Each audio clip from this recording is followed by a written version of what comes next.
Hello student, আমি বিশ্বজিৎ। আজ আমি অষ্টম শ্রেণীর ইতিহাস বিষয়ের প্রথম পর্যায়ক্রমিক মূল্যায়নের সাজেশনটা দিচ্ছি।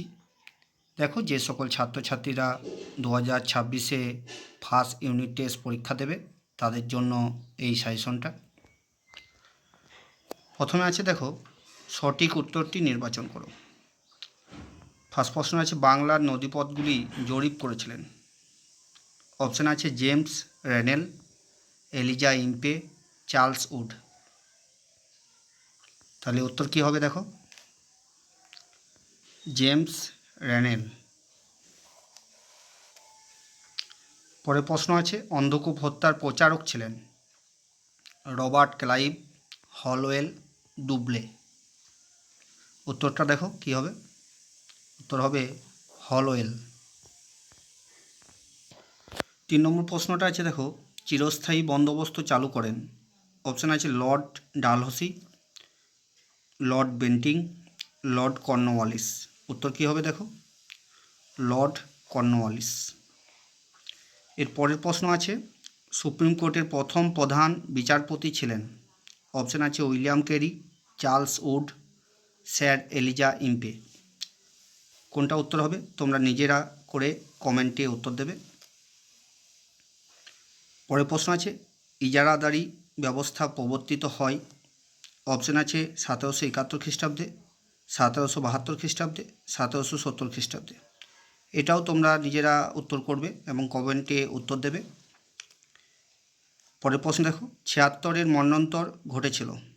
অপশান আছে 1176 বঙ্গাব্দে, 1776 বঙ্গাব্দে, 1770 বঙ্গাব্দে। তাহলে উত্তর কী হবে? দেখো, 1176 বঙ্গাব্দে। পরের প্রশ্ন আছে, সিভিল সার্ভিস ব্যবস্থা চালু করেন। Lord Dalhousie, Robert Clive, Lord Cornwallis. তাহলে উত্তর কী হবে? দেখো, লর্ড কর্নওয়ালিস। পরের প্রশ্ন আছে, সলবাই এর চুক্তি হয়েছিল। অপশান আছে 1782 খ্রিস্টাব্দে, 1882 খ্রিস্টাব্দে, 1765 খ্রিস্টাব্দে। তাহলে উত্তর কী হবে? দেখো, সলবাইয়ের চুক্তি হয়েছিল 1782 খ্রিস্টাব্দে।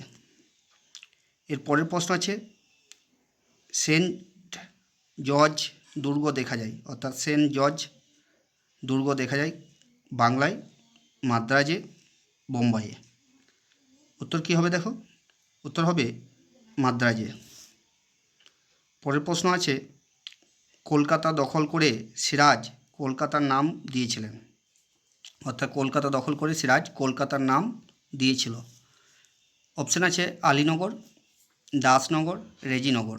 তাহলে উত্তর কী হবে? দেখো, কলকাতা দখল করে সিরাজ কলকাতার নাম দিয়েছিল কি? দেখো, উত্তর হবে আলীনগর। পরের প্রশ্ন দেখো,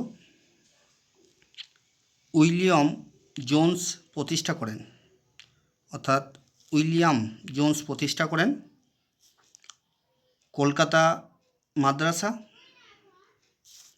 এশিয়াটিক সোসাইটি, সংস্কৃত কলেজ।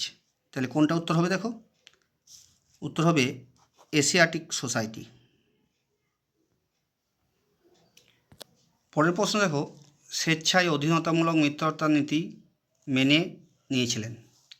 অপশান আছে নিজাম, হায়দার আলী, সাদাত খান।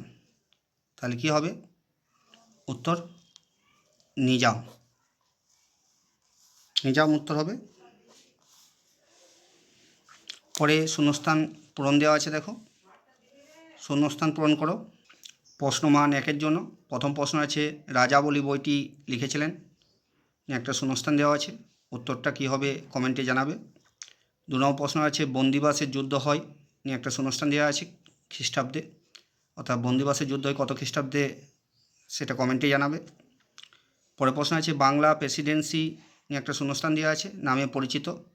অর্থাৎ উত্তরগুলো সবগুলোই কিন্তু তোমরা কমেন্টে জানিও, না পারলে আমি কমেন্টে উত্তর দিয়ে দেবো।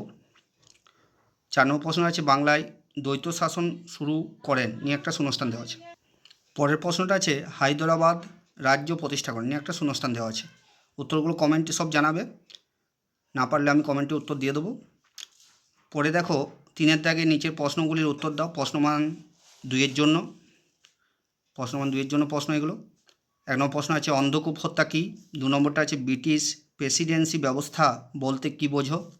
3 নম্বর প্রশ্ন দেখো কর্নওয়ালিস কোড বলতে কী বোঝো। 4 নম্বর প্রশ্ন আছে কোম্পানির সিপাহী বাহিনীর কাজ কী ছিল। 5 নম্বর দেখো দ্বৈত শাসন বলতে কী বোঝো। 6 নম্বর প্রশ্নটা আছে ফারুক শেয়ারের ফরমানের গুরুত্ব কী ছিল, অর্থাৎ ফারুক শেয়ারের ফরমানের গুরুত্ব কী ছিল লিখতে হবে।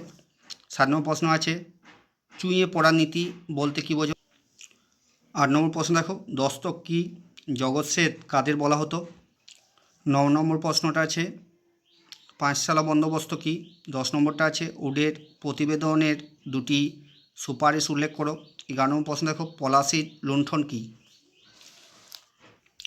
4 থেকে প্রশ্ন দেখো ব্যাখ্যামূলক প্রশ্নগুলি উত্তর দাও প্রশ্নমান 5-এর জন্য। প্রথম প্রশ্নটা আছে টিকা লেখো অধীনতামূলক মিত্রতা নীতি। 2 নম্বর প্রশ্নটা আছে বক্সারের যুদ্ধের গুরুত্ব কী ছিল। 3 নম্বর প্রশ্নটা আছে পলাশির যুদ্ধ কী, এই যুদ্ধের ফলাফল লেখো। 4 নম্বর প্রশ্নটা আছে কোম্পানির শাসনকালে জমি জরিপের জন্য যে ব্যবস্থাগুলি গ্রহণ করা হয়েছিল তা লেখো। এতটাই সাজেশন হিসাবে ছিল, বাকি বিষয়গুলির সাজেশন পরের ভিডিওগুলিতে দিয়ে দেওয়া হবে।